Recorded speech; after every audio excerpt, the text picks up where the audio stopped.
যদি কোনো আলু চাষির আলু নষ্ট হয় সরকার আপনাকে ক্ষতিপূরণ দেবে, আপনার ক্রপ ইন্স্যুরেন্স করা আছে, চাষিদের শস্য বীমা আছে, ভয় পাবেন না। আমার ইনস্ট্রাকশন ইলেকশনের আগেই দেয়া আছে, নোটিফিকেশন হওয়ার আগেই সব মানুষকে ক্ষতিপূরণ দেবো, এটা মাথায় রাখবেন। মুখ্যমন্ত্রী মমতা বন্দ্যোপাধ্যায় বর্তমানে ভোটের প্রচারে বেরিয়ে তিনি বিভিন্ন সভা থেকে বলছেন যে আলু চাষিদেরকে যে তাদের যে ক্ষতিপূরণের টাকা সেটা কিন্তু দেয়া হবে, তাদের যে ক্ষতি হয়েছে সবাইকেই সেই ক্ষতিপূরণের টাকা দেয়া হবে, সবারই ইন্স্যুরেন্স করা রয়েছে, সবাই ক্ষতিপূরণের টাকা পাবে, এরকমটা বলছে। তো এবার একটা প্রশ্ন, যে সব কৃষকরা কি আদৌ ক্ষতিপূরণের টাকা পাবে? না, সব কৃষকরা কিন্তু ক্ষতিপূরণের টাকা পাবেন না, যতই আপনি আলু চাষ করুন না কেন, যতই আপনার আলুর ক্ষতি হোক না কেন। কেন পাবেন না সেটাও আলোচনা করব, এবং আপনি কত টাকা ক্ষতিপূরণ পাবেন সেই বিষয়টাও আলোচনা করব, এবং ক্ষতিপূরণ পাওয়ার শর্ত কী রয়েছে সেটাও আলোচনা করব। তো অবশ্যই ভিডিওটি বেশি বেশি করে শেয়ার করে দিন, সকলে যাতে জানতে পারে। আর এই ধরনের খবরের আপডেটগুলো পাওয়ার জন্য চ্যানেলটিকে সাবস্ক্রাইব করবেন। ফেসবুক থেকে যারা ভিডিওটি দেখছেন অবশ্যই পেজটিকে ফলো করে রাখবেন, আর ইউটিউব থেকে যারা ভিডিওটি দেখছেন চ্যানেলটিকে সাবস্ক্রাইব করে রাখতে ভুলবেন না।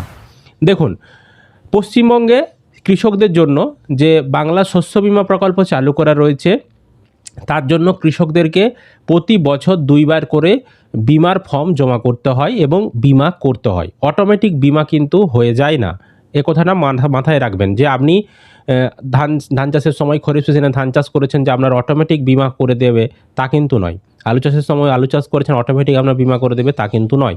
আপনাকে বিমার যে ফর্মগুলো প্রকাশ করা হয় বছরে 2 বার, খরিফ সিজনে একবার আর রবি সিজনে আরেকবার, তো ওই ফর্মগুলো নিয়ে আপনাদেরকে তার সাথে ভোটার কার্ড, আধার কার্ড, ব্যাংকের পাসবই, হ্যাঁ, তারপর আপনাদের যে জমির রেকর্ড, এগুলো সমস্ত কিছু দিয়ে কৃষি অফিসে জমা করতে হয়, বা অনেক সময় ক্যাম্প করে বিমা আধিকারিকরা বা শস্য বিমার যারা স্টাফ রয়েছেন তারা দিয়ে তাদের কাছে জমা দিতে হয়।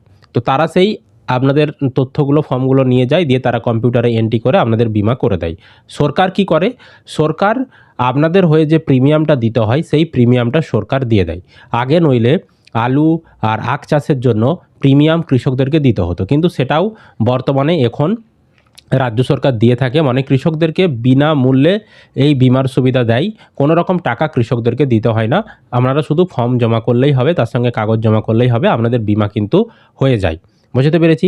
এবার এই দেখুন, এই যে আলু চাষে ক্ষতিপূরণের টাকা দেবে বলছে আপনাদেরকে, আপনি যদি এই বিমার ফর্ম জমা না করে থাকেন, আপনি যদি বিমা না করে থাকেন, আপনি কিন্তু ক্ষতিপূরণের টাকা পাবেন না। আপনার যতই ক্ষতি হোক না কেন আপনি কিন্তু ক্ষতিপূরণের টাকা পাবেন না। বিশেষ করে যাদের ব্যাংকে লোন নেওয়া রয়েছে বা কৃষি অফিসে, মানে সমবায় যে অফিস, সেই সমবায় সমিতি, সেখানে যাদের লোন নেওয়া রয়েছে তাদের ক্ষেত্রে কী হয়, সেখান থেকে একটা ইন্স্যুরেন্স বা বিমা করে দেওয়া হয় এই বাংলা শস্য বিমা প্রকল্পে। কিন্তু যাদের কোনো লোন আরে নেই, যারা কোনো ফর্ম জমা করেননি, তাদের কিন্তু অ্যাকচুয়ালি কোনো রকম বিমা করা থাকে না।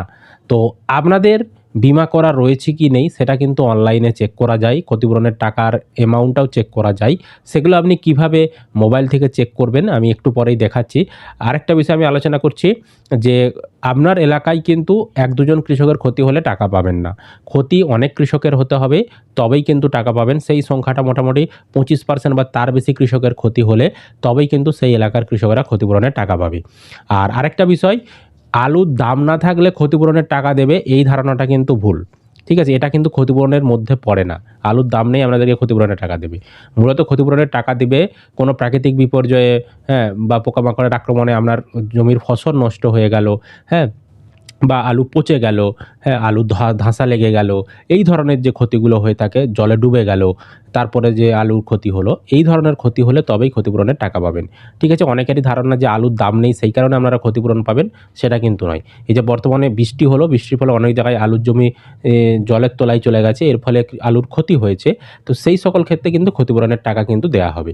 এবার অনলাইনে কিভাবে কি দেখবেন আপনাদের বিমা করা রয়েছে কি নেই, কত টাকা পাবেন, সেই সমস্ত তথ্যগুলো আমি দেখাচ্ছি। দেখুন, অনলাইনে সমস্ত কিছু চেক করার জন্য আপনারা যে কোনো ব্রাউজার ওপেন করে গুগলে আসবেন, গুগলের সার্চ বটনে এসে লিখে দেবেন বাংলা শস্য বীমা কথাটি, তাহলে প্রথমেই একটি ওয়েবসাইট banglashossobima.net আর বাংলা শস্য বীমা লেখা দেখতে পাবেন, এই লেখার উপরে ক্লিক করবেন, তাহলে আপনার সামনে এই ধরনের department of agriculture government of West বেঙ্গলের ওয়েবসাইট খুলে যাবে।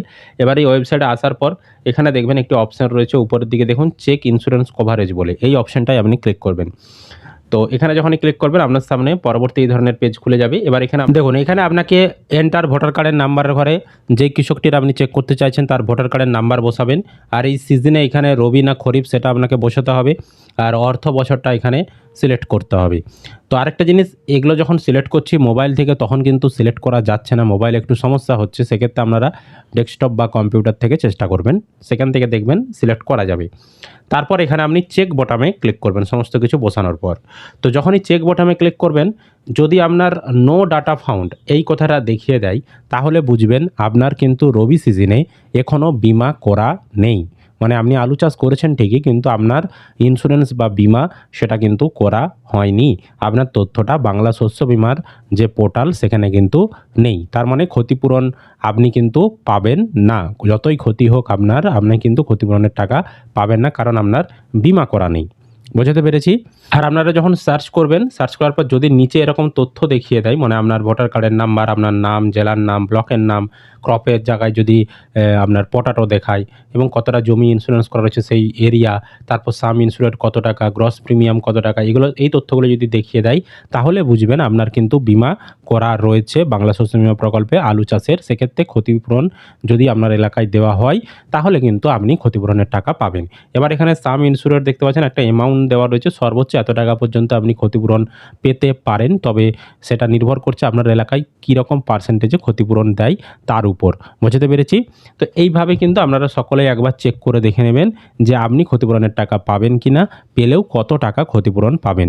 তো বেশি বেশি করে ভিডিওটা শেয়ার করে দিন সকলে, যাতে খবরটি জানতে পারে। আর এই ধরনের আপডেটগুলো পাওয়ার জন্য চ্যানেলটিকে সাবস্ক্রাইব করবেন। ফেসবুক থেকে যারা ভিডিওটি দেখছেন অবশ্যই পেজটিকে ফলো করে রাখবেন।